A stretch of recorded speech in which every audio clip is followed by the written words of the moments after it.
New video shows what's left of burned out cars at the scene of the music festival where Hamas attacked.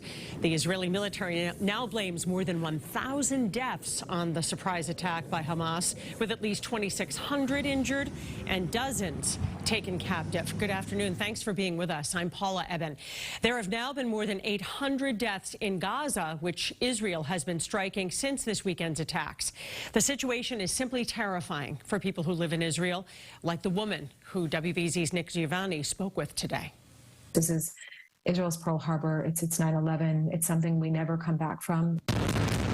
The sounds of war now surround the home of Abby Own, who moved from Brookline to just north of Tel Aviv 8 years ago. We get sirens, a couple times a day.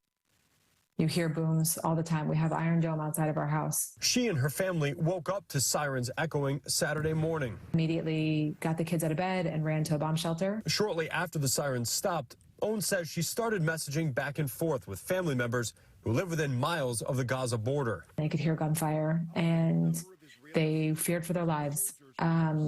So we were getting messages from them in their bomb shelters. And at a certain point, those messages stopped. With homes by the border burned to the ground, Own says a video of her 12-year-old cousin surfaced a day later, posted by Hamas. Hamas shared it, and we saw it on Instagram for the first time. Own now believes 5 of her family members, ranging in age from 12 to 80, are possibly being held captive in Gaza. These are civilians. These are humans.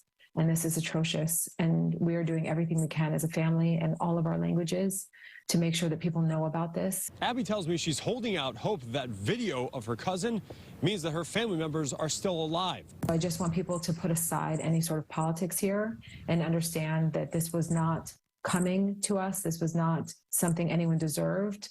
This is terror. And I want them to put themselves in the place as a mother, as a child, as a sister, and understand what it would feel like to have their family ripped out of their homes in an act of terror. And we are asking for people to begin putting pressure where they can to try to make sure these people are brought home. Abby tells me her brother was actually visiting her in Israel this weekend. She says both he and her father have made it back to Boston safely.